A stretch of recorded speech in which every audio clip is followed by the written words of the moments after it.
નમસ્કાર, તમે જોઈ રહ્યા છો મંતવ્ય ન્યૂઝ અને મારો અવાજ સાથે હું આપની સાથે મહેન્દ્ર. તો રાજકારણમાં 33% અનામતની વાતો વચ્ચે આજે સવાલ એ થાય છે કે શું મહિલાઓને ખરેખર પાવર મળે છે કે પછી આ પ્રતિનિધિત્વ માત્ર કાગળ પર જ સીમિત છે. રાજપીપળામાં પ્રોટોકોલ ન જળવાતા ભાજપના જ મહિલા ધારાસભ્ય ડોક્ટર દર્શનાબેન દેશમુખે કાર્યક્રમ છોડી ધરણા પર બેસવું પડ્યું. બીજી તરફ અમદાવાદમાં પૂર્વ મહિલા કોર્પોરેટરને પરિવાર સહિત જાનથી મારી નાખવાની ધમકીઓ મળી રહી છે અને જેનાથી તેઓ ભયભીત છે. તો સુરતમાં ભૂતિયા ડિમોલેશનના મુદ્દા પર મહિલા મેયર મૌન છે અને પુરુષ હોદ્દેદારો જ મીડિયા સામે આવી રહ્યા છે. આ ત્રણ ઘટનાઓ સાબિત કરે છે કે સત્તાની ચાવી આજે પણ ક્યાંક ને ક્યાંક પુરુષ પ્રધાન માનસિકતા પાસે જ છે.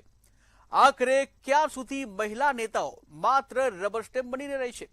આજે આ જ મુદ્દે જનતાના મંતવ્યો જાણવા છે અને જનતાના મંતવ્યો શું છે આવો જોઈએ. ગૌરવવંતી ગુજરાતમાં સત્તાધારી પક્ષના મહિલા ધારાસભ્યનું અપમાન.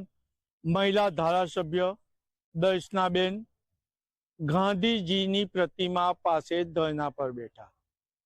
ત્યારે ગૌરવવંતી ગુજરાતમાં ચર્ચા છે કે રામાયણ કાળમાં મા સીતાને અગ્નિ પરીક્ષા આપવી પડી હોય કે વર્તમાન કાળ હોય.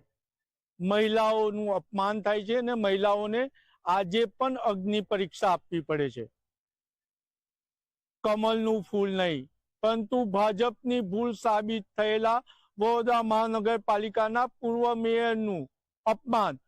વડોદરા મહાનગરપાલિકાના સંકલન સમિતિની બેઠકમાં મહિલા કાઉન્સિલરો દ્વારા જ કરવામાં આવતું હતું અને ભાજપની ભૂલ સાબિત થયેલા પૂર્વ મેયર આંખમાંથી આંસુ પણ સારતા હતા. ત્યારે આજે ગુજરાતમાં ચર્ચા છે કે દર્શનાબેન દેશમુખનું ભારતીય જનતા પાર્ટીના સત્તાધીશો અને સંગઠન દ્વારા અપમાન કરવામાં આવ્યું છે. એક બાજુ પ્રધાનમંત્રીના સુશાસનના 12 વર્ષની ઉજવણી થતી હોય, પ્રધાનમંત્રી મહિલા આરક્ષણ બિલ લાવતા હોય ત્યારે જ તેમના જ પક્ષના ધારાસભ્યનું અપમાન. કેટલું યોગ્ય? પહેલા એક મહિલાથી શરૂઆત કરીશું. શું કહેશો બેન, મહિલા ધારાસભ્યનું અપમાન થયું છે? આપણે આદિકાળથી જોતા આવ્યા છે કે જ્યારે પરીક્ષા આપવાની ઘડી આવે છે અત્યારે નારી નર સમાન ગણવામાં આવે છે.